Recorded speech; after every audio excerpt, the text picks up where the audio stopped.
Y amigos de nuestra sección, de nuestro espacio maravilloso de todos los viernes, Pandemia Misterio, aquí en Nocturna de RCN, la radio de la gente, la radio en pijama, todos estos viernes que hemos venido construyendo y estando con todos ustedes, la familia del misterio, para hablar de temas que nos apasionan, de esas realidades que están allí, pero que no comprendemos muchas veces desde el punto de vista racional, y nos llama la atención por el morbo, por la curiosidad, por lo enigmático de las situaciones.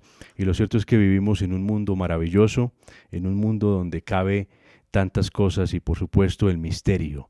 El misterio siempre ha hecho parte de esa humanidad y ha alimentado muchas cosas. Así que bienvenidos, los invito para que sigan esta transmisión también en nuestro canal de YouTube, buscándonos como Pandemia Misterio. En YouTube, Pandemia Misterio, y también en iVoox tenemos un podcast que se llama Sentido Radiofónico, y por supuesto en nuestras más de 130 emisoras que tiene nuestra RCN en Colombia. Hoy un amigo de esta casa, un colega también que nos une muchas cosas, pero en especial el misterio, y que recientemente publicó uno de sus... Bueno, ya le voy a preguntar, creo que es el tercero o cuarto libro. Este se llama El Libro Negro de la Brujería en Colombia. Un libro muy, pero muy interesante, muy apropiado y que tiene mucha actualidad, tiene mucha vigencia por todo lo que ha sucedido no solo en Colombia, sino en el mundo.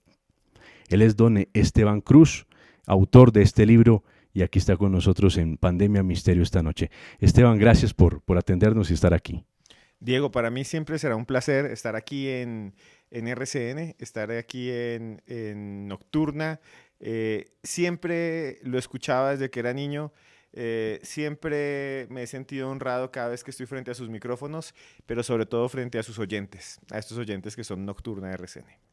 Bueno, y usted que siempre está conectado con la gente, con las personas que aman el misterio, ya con un programa de ya... ¿Qué años, cuántos años más allá en televisión, no? Sí, ya estamos completando 6 años. Es bastante tiempo para la televisión, digamos que sostenerse es muy difícil, ¿no? Los noticieros son los que se sostienen siempre, pero un programa más de opinión, más de misterio, pues es más complicado estar. Ahí seguimos, sobre todo por la gente y porque, como usted decía con anterioridad, estos son temas que a todos nos interesan y que responden las grandes preguntas de la humanidad, como si hay vida después de la muerte, como si existe vida en otros mundos. Son preguntas que todos nos hacemos, se han hecho los grandes filósofos, y creo que son las preguntas que detonan el misterio y detonan estos temas como los que nos tienen esta noche aquí frente a los micrófonos en Pandemia en Nocturna RCN. Bueno, pues le agradeciéndole pues su participación, su visita aquí al programa, y me alegra que esté muy bien ese programa de 6 años, ya más allá, que ha venido ya consolidándose para todos los que seguimos los temas de misterio, porque usted no me dará a mentir, pero cuando uno entra a la televisión y tiene un programa, a uno lo asusta que en el rating le gane a uno o el Minuto de Dios o el Boletín del Consumidor, ¿no? Sí, sí, sí, que le gane el noticiero del Senado. Claro, el rating siempre es tirano, ¿no? El rating es el que manda. Yo siempre he querido que usted vaya allá, lo espero allá, Diego, pronto, y hemos hecho cosas muy interesantes porque creo que somos el programa de misterio que más ha durado en la televisión de Colombia ya. Le ganamos en los años 80 a Roberto Tobar Gaitán, don Roberto, que hizo cosas increíbles, y me siento muy feliz de eso, pero sobre todo me siento muy feliz de que haya espacio para ese tipo de temas. Muchas veces temas que la gente pasa por alto, pero que son para mí importantes porque nos identifica como seres humanos. ¿Por qué cuando hablamos de periodismo de misterio, la madre del periodismo de misterio es España?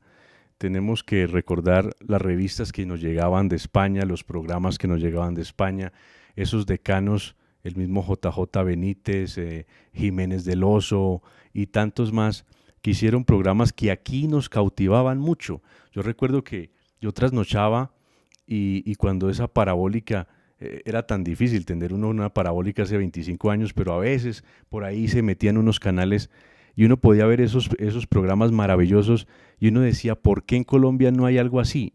¿Por qué nosotros nos tardamos tanto? Aquí llega, como decía García Márquez, llega tarde hasta la muerte.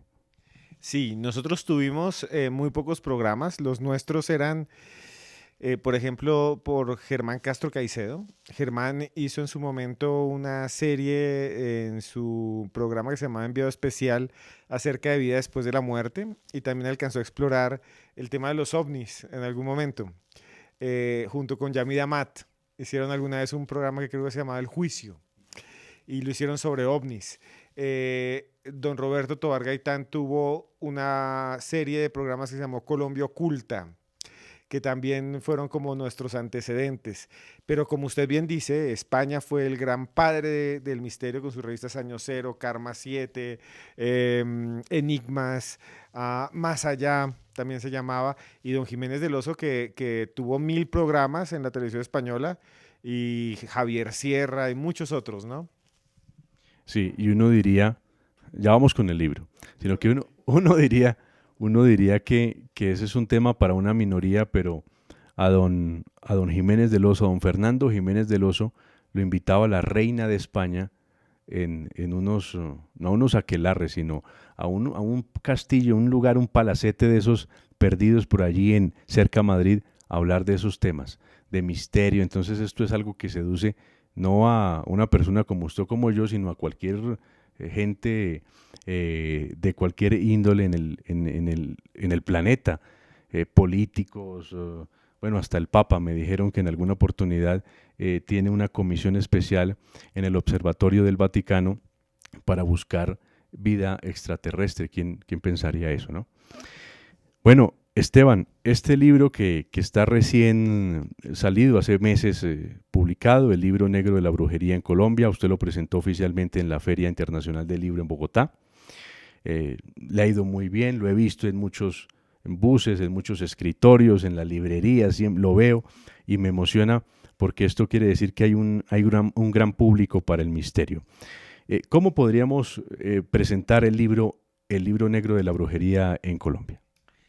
El libro, el libro negro de la brujería en Colombia es el resultado de 2 años y medio de investigación. Am, Todo comenzó como para que los oyentes identifiquen de dónde viene, porque yo visitaba a Germán Castro Caicedo. Y Germán vivía en la 85, cerca de la 15, en un edificio alto, alto, alto. Y yo iba allá y alguna vez hice un programa de televisión con él. Y las veces que traté de que tocáramos el tema de la brujería, él era muy cortante, muy frío. Me decía, no, no. Yo le decía, maestro, hablemos de su libro La Bruja. Y él me miraba y decía, nunca. Pregúntenme de lo que quieran.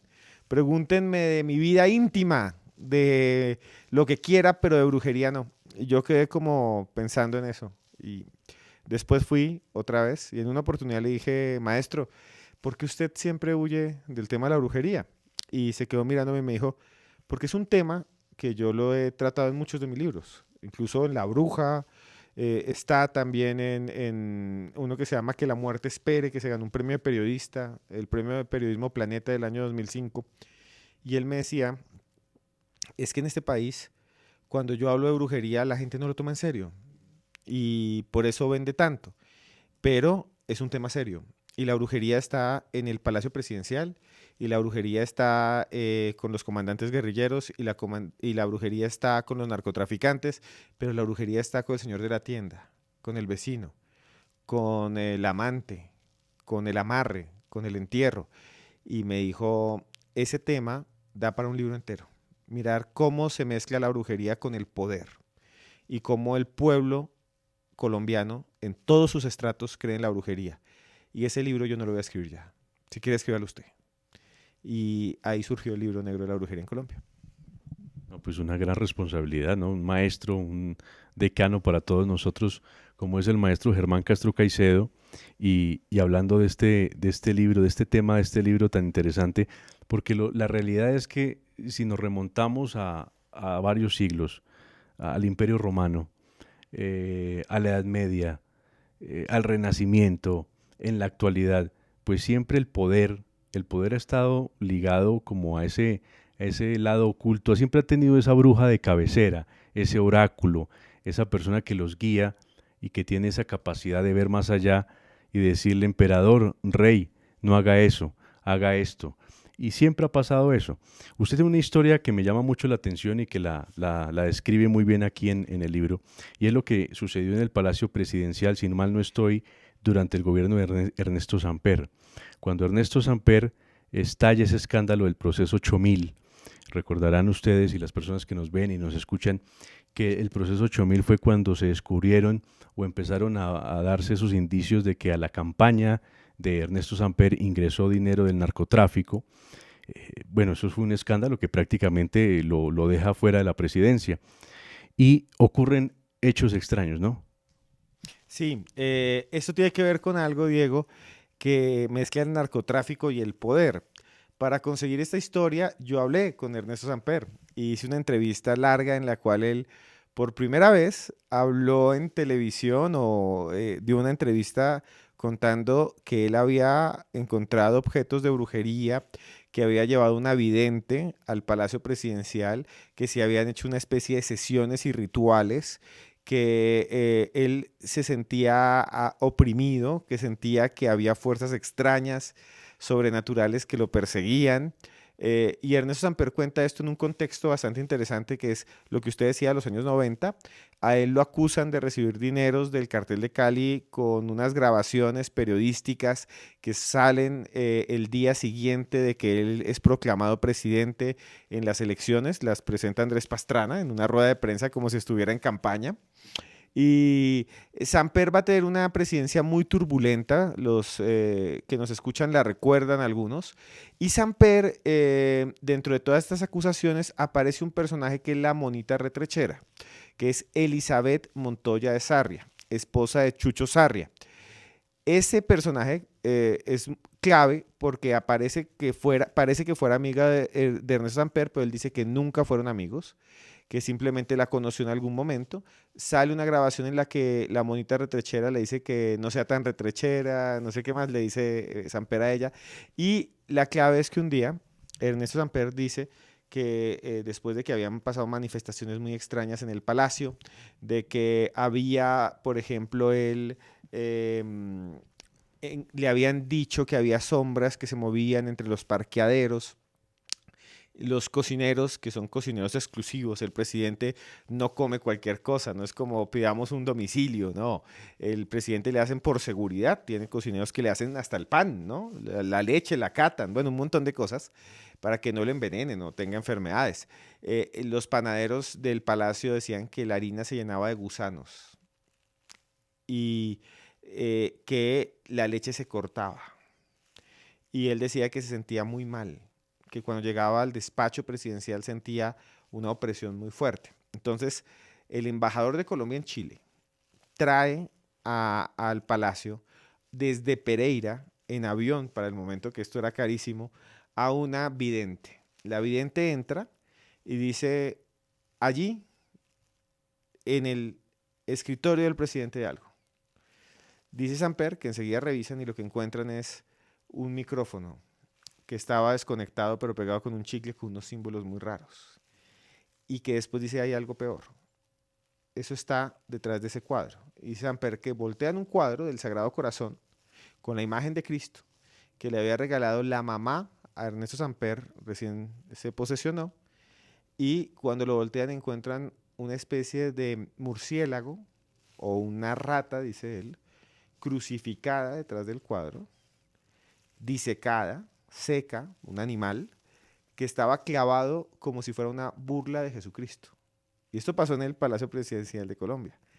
Y he encontrado muchas cosas más, pero pues por tiempo no les puedo contar. En el libro está, y ahí lo encuentran, pero también está lo que hizo Samper, que ahí estuvo un monseñor metido, exorcista, que ahí estuvo mucha gente más. Entonces, y se hizo incluso una especie de ritual en un río cerca a Monserrate con la familia del presidente. Entonces, es realmente extraordinaria esta historia y da para todo, pero sobre todo nos muestra el poder de la brujería en un país como el nuestro que llega hasta el mismísimo despacho presidencial, hasta la Casa de Nariño, hasta el centro del poder.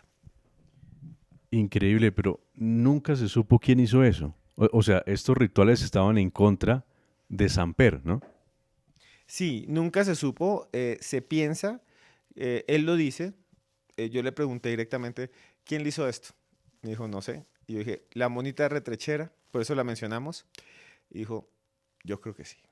Esa fue la respuesta de él. Ahora, la monita retrechera sí tenía cómo saber esto. ¿Por qué? Porque su esposo es Chucho Sarria, Jesús Amado Sarria, uno de los narcotraficantes más populares de Colombia. ¿Sabe cuál era el alias de Chucho Sarria? Era el brujo de Antero, porque Chucho Sarria había viajado hasta Cuba en los años 80 para iniciarse en el palo mayombe, que es el lado oscuro de la religión de la santería en Cuba. Y él tuvo un rayamiento, o sea, él es un renacido dentro de la brujería, un maestro. Entonces los narcotraficantes le tenían mucho miedo, porque decían que era un brujo. Y él era el esposo de la monita retrechera. Bueno, pues atar cabos, atar cabos. Y ahí se va, además de leer el libro negro de la brujería en Colombia, muy recomendado para seguir encontrando más detalles de estas historias. Bueno, Esteban, usted menciona los narcotraficantes, el narcotráfico, las guerrillas, las autodefensas, los paramilitares, ¿no? Y, y estos grupos, como es bien sabido, tuvieron esta cercanía con estas creencias, con la brujería. Algunos se hacían rezar para blindarse de las balas, otros para encontrarse, para hacerse invisibles y que el ejército no los viera. O sea, muchas historias se han encontrado. Usted pudo encontrar varias en torno a estos grupos, a estas bandas delincuenciales en el país, ¿no? Sí, y es algo que está desde la época de los bandoleros, que decían que Efraín González se convertía en mariposas, en mata de plátano, en perro negro. Los oyentes lo recuerdan. Y también Sangre Negra, ¿no? Que tenía ese nombre porque decían que cuando lo herían, cuando le disparaban, no se moría. Y que salía en vez de sangre una especie de engrudo, pegajoso, negro, oscuro, y que estaba rezado. Eso está en todas las narraciones y las épocas de la violencia en Colombia, desde el tiempo eh, de los bandoleros, los chulavitas, hasta la época de los paramilitares y los guerrilleros. Y sigue vigente, pienso yo, la idea de que pueda alguien cruzarse, rezarse para que no entren las balas, ser invisible. Y en el libro hay muchos casos que hablan de esto. Si quieren, si queremos hacer una revisión de que esto es vigente, podemos pensar en lo que le pasó a alias Matamba. Matamba, que escapó hace unos meses apenas de la cárcel Picota y que fue dado de baja por el ejército. Fue dado de baja gracias a que se conoció por parte de la inteligencia, hace, vuelvo a repetir, unos meses, se conoció que él tenía una bruja y el ejército intervino esa comunicación y así lograron saber dónde estaba y lo dieron de baja, lo mataron, pero fue por su búsqueda de lo esotérico, de lo sobrenatural, porque él quería rezarse y no solo eso, quería que la bruja le dijera cómo iba a ser su futuro y su futuro fue la muerte, ¿no? Increíble. Bueno, también usted tiene un capítulo dedicado a Pablo Escobar, ¿no? Y Pablo Escobar, pues usted lo titula este capítulo como el patrón de la brujería. Aquí lo hemos llamado como el padrino, como el patrón del mal, como conocemos lo que hizo este personaje.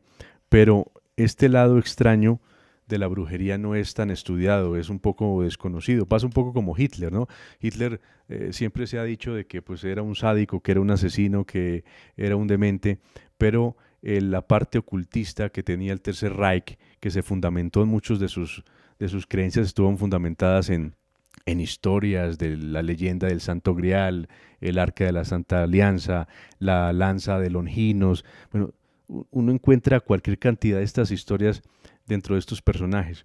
Pero de Pablo Escobar, ¿qué nos cuenta de Pablo Escobar? Sí, sobre eso quiero decir una cosa. Claro, siempre el poder ha estado mezclado con la magia, ¿no? Porque la magia es como una forma de apuntalar el poder, ¿no? Por eso Hitler, no solo, como usted decía, que buscaba las reliquias sagradas, sino que tenía una conexión muy fuerte con el ocultismo, con la teosofía, con Madame Blavatsky, con la sociedad Thule, que era una sociedad muy oscura, en la que se tenía la idea, por ejemplo, de que los arios eran superiores, y había un señor que se llamaba Heinrich Himmler, que Himmler tenía sus astrólogos personales, y el uniforme de la fuerza de la cual era comandante él, el Reichsführer Hitler, era las SS, y el uniforme tenía una calavera en el kepis, que era la representación de la orden de la calavera, y unas runas vikingas que formaban la SS, que eran mágicas, ¿no? Pablo Escobar en sí, él en vida no era una persona muy dada a estas creencias. Era un seguidor del niño de Atocha. La mamá del divino niño de Atocha tenía en su casa siempre o en cualquier lugar una imagen del divino niño.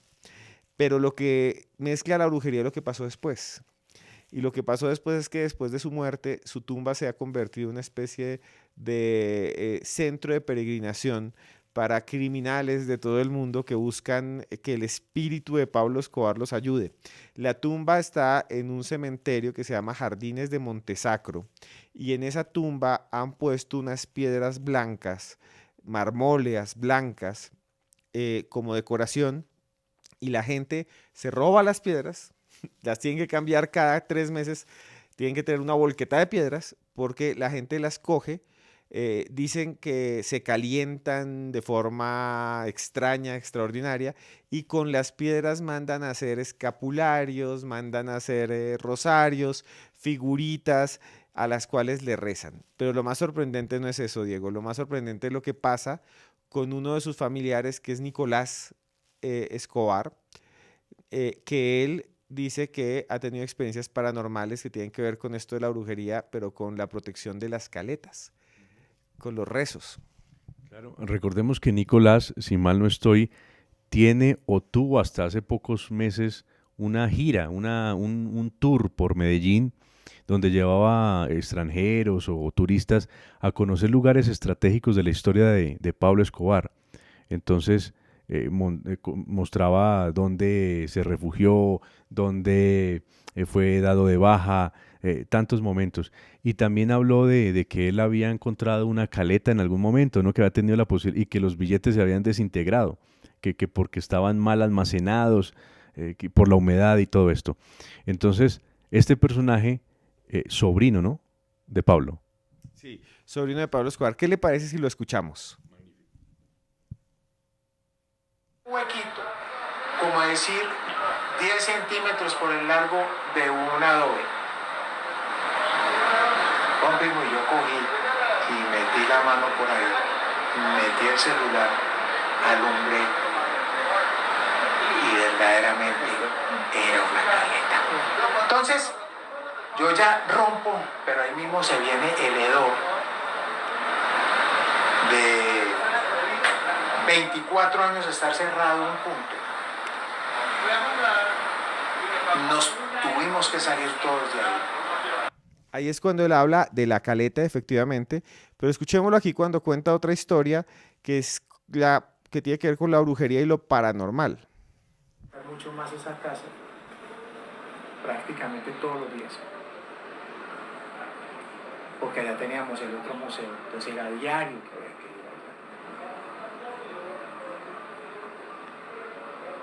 allá. Y en cierta ocasión que baja mi hijo Daniel, estaba mi hijo Daniel, mi hijo Nicolás y mi hijo Matías, les pedí el favor de que entre todos buscáramos si había algún tipo de caleta, si había alguna puerta o alguna cosa. Empezamos a buscar por todo el alrededor de ese sitio. En ninguna parte había una puerta, ni absolutamente nada de eso. Bueno. Lo que él está contando es que él va con los hijos a abrir y a buscar eso, Diego y oyentes, y después la abre como escuchamos al comienzo, y estamos haciendo como todo al revés, la historia de adelante hacia atrás, para que ustedes lleguen a este punto que es como el más, digamos, fuerte del asunto, y es que él dice que encuentra una caleta, como ustedes escucharon al comienzo, que le ayudan a buscar los hijos, pero no saben por qué, porque esto es una entrevista exclusiva para Nocturna RCN, en la cual él cuenta que él vio sombras y una especie de figuras paranormales que le indicaban dónde estaba la caleta. Ahora escuchemos esa parte. Yo veo una sombra o veo la aparición de una persona y yo lo miro con el mismo respeto como si estuviera con un humano. Entonces a lo mejor por eso ellos tendrán la capacidad de poderse aparecer sin que yo me sienta incómodo. Esto sucedió durante muchísimos años, podemos hablar desde el 96, 97 hasta el 10, creo que fue el 10 de enero, y no me equivoco, el 1 de enero, algo así primero o 10 de octubre del año 2017. Durante ese lapso gigante de tiempo de años, estando en una casa que el comedor da contra una ventana, de esa ventana a otra ventana hay un pequeño espacio que podemos llamarlo un patio, y después sigue otra ventana que da hacia donde estaba el parqueadero de los carros, o está el parqueadero de los carros. Yo, estando un día ahí almorzando, vi una sombra de un señor. Yo me quedé mirándolo, el señor viene, entra y se desaparece. Y esa sombra, dice él, lleva a lo que escuchamos primero, a esa caleta en donde supuestamente él había encontrado este dinero desintegrado, que él dice que esta sombra es el custodio, el espíritu, porque los brujos rezan y llevan a espíritus de difuntos para que cuiden las caletas. Y él dice que esto era lo que él veía. Bueno, pues hay que entender un poco sobre, recordemos cómo en los años preconquista aquí en América, bueno, ya en la actualidad es muy famoso el tema de los tesoros indígenas, las huacas, ¿no? Y las huacas también siempre dicen que tienen su encanto y escogen a la persona para manifestarse, pero también tienen su protector. Esto quiere decir que el tesoro o la caleta, el dinero de Pablo Escobar también tiene la misma, el mismo modus operandi como se hacía anteriormente, ¿no? Tenía un custodio y el custodio es el que le dice a la persona indicada, aquí está el dinero, o simplemente uno se mete en una camisa de 11 varas si uno intente romper y violar ese pacto para apropiarse de ese tesoro, ¿no? Se parece mucho, Diego, a estas historias de las huacas, ¿no? Las huacas en el eje cafetero, en el Tolima, en Cundinamarca, en la costa, en los llanos, se manifiestan mediante fuegos, almas, espíritus que indican dónde están, ¿no? Y hay que bautizarlas, orinarlas, rezarlas, para que no se escapen, para que no huyan, ¿no? Para poder encontrar el tesoro. Creo que aquí es como una especie de correlación con eso, como una extensión en el tiempo de eso. Y mire que no pasa solo con lo que nos cuenta Nicolás Escobar, sobrino de Pablo Escobar, sino pasa también con lo que dicen que sucede en donde quedaba la cárcel de la Catedral. Esa cárcel donde estuvo Pablo Escobar preso unos meses y de la que escapó, y que fue un escándalo grandísimo porque vivía con unos lujos de una mansión. Bueno, es que la cárcel la hizo él. Él mismo la hizo en las montañas de Envigado, estratégicamente para ver si venía alguien. Él mismo mandó a llevar ahí, tenían fiestas y orgías con prostitutas. Y es que dicen que en principio era una mansión y bueno, y le dijeron, bueno, Pablo, pero no sea descarado. Entonces dijo, bueno, para que no sea tan evidente que mandémosla acercar. Y le hizo una especie como de cerca, pero pues todo era una pantomima. Y ahí estuvo y ahí mató gente y entonces dicen... hoy en día está habitada por sacerdotes y hermanos que tienen una obra social, y ellos dicen que por la noche ven con unas esferas de luz que salen entre unos bosques, son los bosques de Envigado, es una zona un poco fría, y que esas esferas de luz se mueven y se acercan, y ellos dicen que es porque todavía hay huacas. Entonces sí hay como una correlación. Y lo mismo pasa en la hacienda Nápoles, bueno, de todo, siempre hay una conexión entre las huacas antiguas y los espíritus, los fuegos fatuos, que se llamaban, con los tesoros de los narcos de los 80. Bueno, murió Darío Gómez hace pocas horas y ya una persona que trabajó con él como 35 años, su guitarrista, está diciendo que ya se le apareció. y que lo abrazó y que le dejó un mensaje y que entonces que, bueno, uno hay que respetar porque estamos en medio de un duelo, ¿no? Y una persona muy querida y conocida en Colombia. Pero esto siempre, cuando la persona es tan importante y tan grande, tan cercana a la gente, se convierte en leyenda y en torno a esas leyendas pues aparecen estas historias, ¿no? También es muy común esto. Sí, es parte del duelo colectivo, creo. Siempre cuando murió Michael Jackson decían que se había aparecido el fantasma. La gente todavía no ha procesado después de casi 40 años o más, 50 años o 60, ya casi dentro de poco, la muerte de Elvis Presley. La gente dice que está todavía vivo. Hasta Juan Gabriel dicen que está escondido. Es parte del duelo porque entender la muerte y aceptar sobre todo la muerte es un proceso muy fuerte, muy difícil y es normal que surjan estas cosas, ¿no? Y estas historias, aunque muchos dicen que es, digamos, la respuesta o la prueba de que hay algo más allá de la muerte.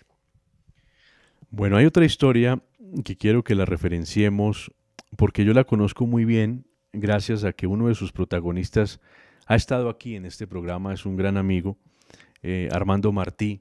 Ya se ha alejado mucho del tema de la parapsicología y de la evidencia, pero pues se hizo muy famoso por este caso, el caso del ministro Juan Luis Londoño de la Cuesta, que como bien sabrán iba piloteando una avioneta, se accidenta y nadie sabe qué pasó con él, se pierde el radar y gracias a unas sesiones que hace Armando Martí con su esposa, la esposa del ministro, pues llegan y lo ubican el lugar del siniestro y recuperan el cuerpo del ministro. Usted tuvo una entrevista en este libro, tiene una entrevista muy interesante con la esposa del ministro, ¿no? ¿Y qué nuevo encontró en esa historia? Sí, digamos, yo siempre había escuchado un poco la historia de voz de Armando Martí y de Mario Mendoza, porque Mario Mendoza escribió un libro que se llama Paranormal Colombia. Y hablando con Mario una vez, él me habla de esa historia, me la cuenta, y yo empiezo a decir esta historia de tener el lado B. Como todo periodista, intento buscar otra fuente que me corrobore, porque teníamos solo a Martí y Martí había estado en escándalos, entonces uno decía, bueno, lo que dice Martí es que hubo una serie de sesiones en las cuales, mediante una serie de rituales, digámoslos así, porque son rituales, con un mapa, con un estado de concentración, la esposa y otros logran indicar el punto exacto donde estaba la avioneta. Yo quiero saber la historia y logro por primera vez que la cuente la misma viuda de Juan Luis Londoño de la Cuesta. Ella lo primero que dice es que ella tiene mucha distancia con Martí, que ella no confía en eso, pero que la historia es real. Y que su distancia con Martí es porque él, que es una persona que yo no voy a atacar nunca, ni nada, sino son las palabras de ella, que él pues se ha dedicado a eso como su trabajo y que para ella eso fue un momento íntimo, pero que efectivamente la historia es real, que ella no tiene nada en contra ni a favor, sino que siente que ha sido comercializada, digamos, la historia. Y ella me empieza a narrar efectivamente lo mismo que dice Martí, que llegan, hacen 2 sesiones.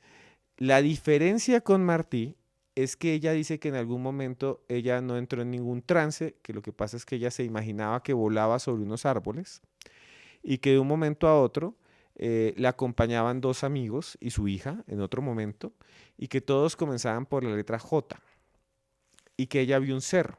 Entonces, cuando ella dijo eso, los nombres dijeron, pues es el cerro de las 3 Jotas. Y encontraron efectivamente un cerro que se llama San Joaquín con una quebrada. Y ella dijo, ahí debe ser. Y que sí pasó, como dice Martí, que llamaron a la ministra de Defensa de Colombia, que era Marta Lucía Ramírez, a decirle que por favor buscaran allí. Y que efectivamente al poco tiempo encontraron, no en ese lugar, sino en el cerro que estaba al frente, pero a pocos metros, digámoslo así, a la avioneta estrellada. Entonces ella dice, esa historia es real.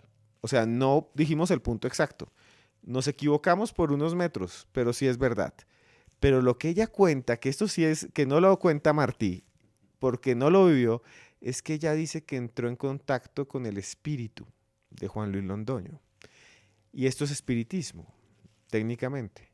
Y ella dice que el espíritu del ministro vino y se despidió y le dijo que no llorara y que ella dice que lo vio y que no solo ella, sino que estaba acompañada de una de sus cuñadas, hermana del fallecido, y que ella en un momento dijo, se está despidiendo.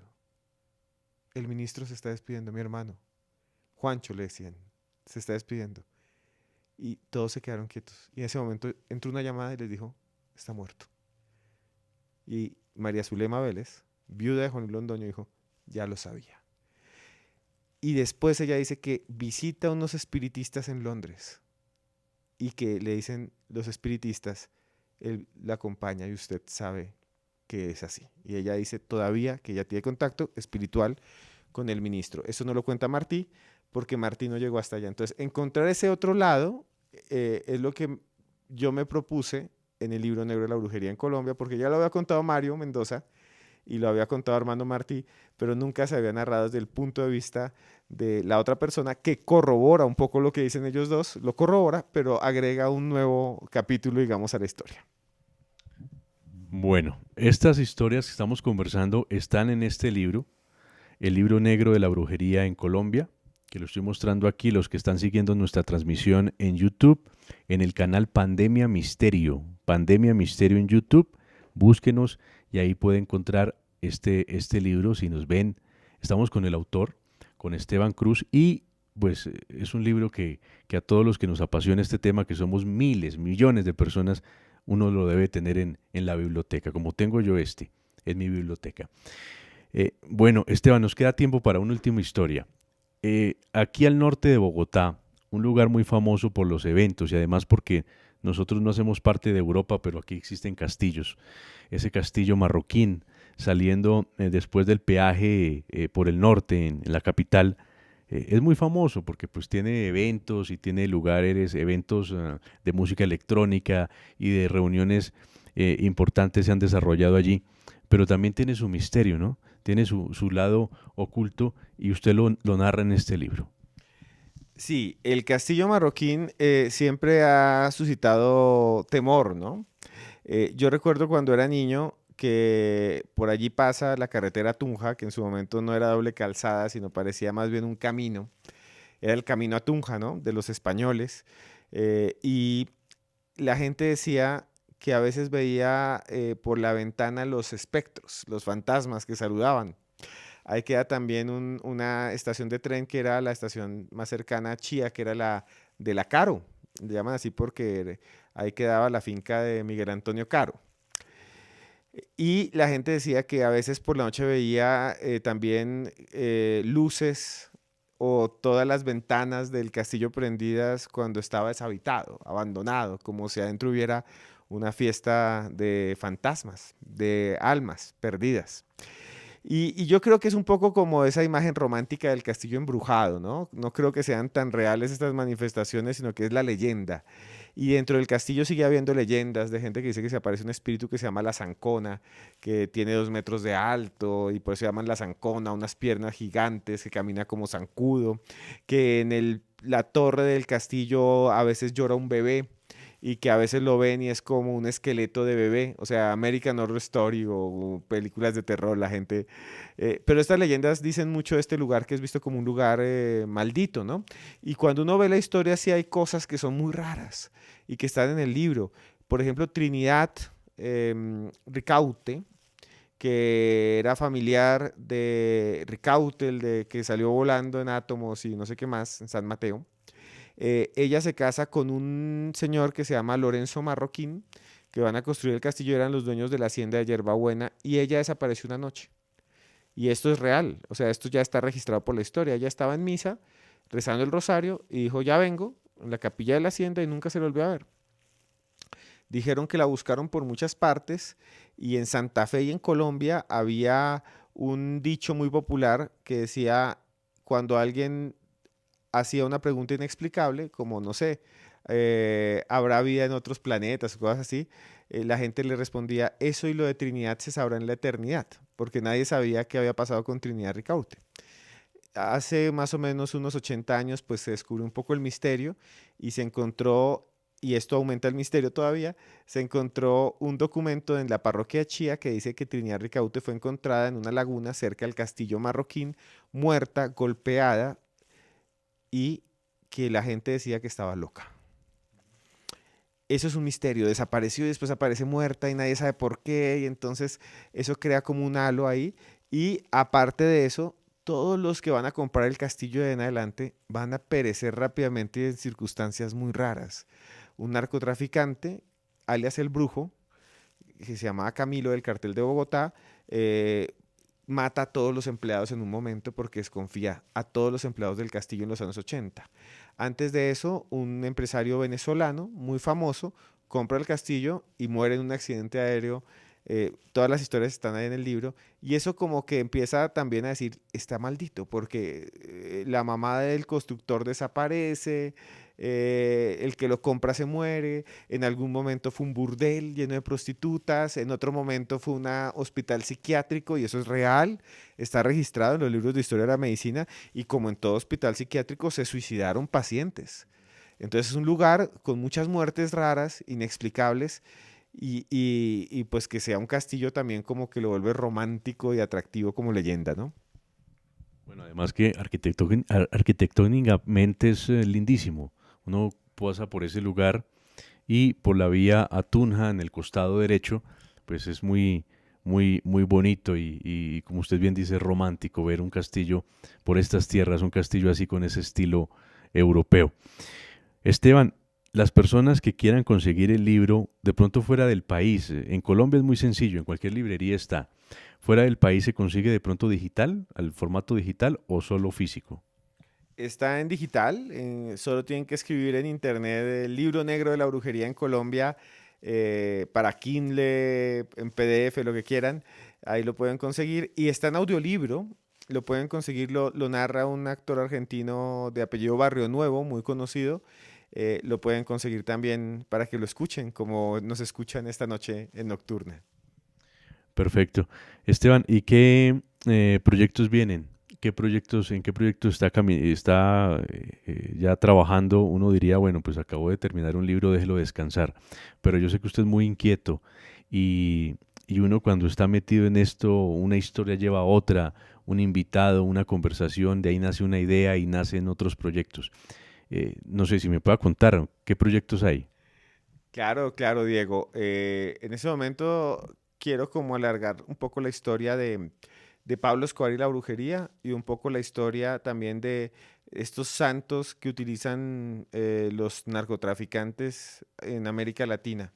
Y también me gustaría un poco estudiar el fenómeno ovni, que está como muy vigente, y como dar un paso adelante hacia ese tipo de periodismo. Pero por ahora creo que me va a quedar en la historia de Pablo Escobar ya como algo más extenso, ¿no? Más estudiarlo más. Bueno, y como siempre, es un placer acompañarlos en estos viernes, dejarlos con muchos interrogantes, con muchas dudas, con la inquietud de salir mañana muy temprano a la librería a comprar el libro negro de la brujería en Colombia, a buscar más información sobre estos temas, a leer, porque lo cierto es que si uno quiere empaparse de los misterios, conocer de los misterios, tiene que ser uno una persona culta y erudita. Uno tiene que saber de historia, saber de antropología, saber de arqueología, y ahí uno va descubriendo como un buen arqueólogo bajo capa y capa de tierra, pero en este caso capa de libros, de polvo, va encontrando unas historias y unas evidencias que lo van dejando uno sin habla y todo está ahí. No solo el misterio es porque uno ve una nave espacial o uno ve un fantasma. No, el misterio está inmerso dentro de la historia y la historia de nuestros pueblos, de nuestra ciudad, de nuestro país. Y eso es lo que hace un investigador ya avesado como Esteban Cruz, que lleva muchos años en este tema y que espero que esto siga creciendo. Cada día somos más los que nos interesa el misterio y cada día hay más aceptación. Las editoriales ya se tiran como si vieran un billete cuando aparece un libro de estos que pinta con buen estilo. Entonces, esto es una carrera que ya empezó en Colombia y que va creciendo y que poco a poco pues, se ha ganado un terreno muy respetable. No, y espero que los oyentes y todos los que lo lean juzguen si les parece interesante o no el tema. Lo único que quiero decir al final es que la brujería es algo que es cultural y que está en toda la sociedad y que al final no se trata tanto de si creer o no creer o si sucede o no sucede, lo sobrenatural. Al final se trata de que como acción cultural, simbólica, existe, está ahí, no la podemos quitar, no la podemos robar, no la podemos alejar. Y eso está tanto en los estratos altos, en los presidentes, en los delincuentes, como en la persona de a pie. Y eso es lo que yo trato de develar, ese lado oculto, tal vez a veces conspirativo, de la brujería que está en todas partes, y eso es lo que yo les muestro en ese libro, que seguramente les va a gustar y está hecho para todo el público que nos escucha. Claro, y recordemos, ya para terminar, que el ser humano o nosotros como especie nos convertimos en sapiens cuando empezamos a preguntarnos qué hay después de la muerte, cuando esos primeros seres humanos que consideramos humanos empezaron a elaborar ritos para despedir a sus seres queridos que morían y que pensaban que se iban en un viaje. En ese momento el cerebro hace un clic y cambia, empiezan los ritos funerarios, aparece la religión y aparecen todas estas creencias. En algún momento yo estuve en Ciudad de México y me pareció muy curioso que alguien que salía de la Basílica de la Virgen de Guadalupe, que se había hecho la señal de la cruz, pasaba por un patio, un patio de una casa y le rendía honores a la Santa Muerte. Entonces, esto es cultural, como bien dice Esteban, y está en todos los pueblos con distintas formas, distintos nombres, pero en todas las culturas está presente esto. Recuerden seguirnos en YouTube, Pandemia Misterio. Búsquenos, Pandemia Misterio. Es muy importante que ustedes opinen, nos manden sus sugerencias, porque de esas opiniones salen muchos de estos programas. Y también en iVoox estamos en el podcast Sentido Radiofónico. Una vez más, muchas gracias y Esteban, un placer haberlo tenido aquí y que nos haya visitado con este grandioso libro. Un placer y espero que nos veamos más seguido y usted es bienvenido también allá a Más Allá, cuando quiera. Un abrazo.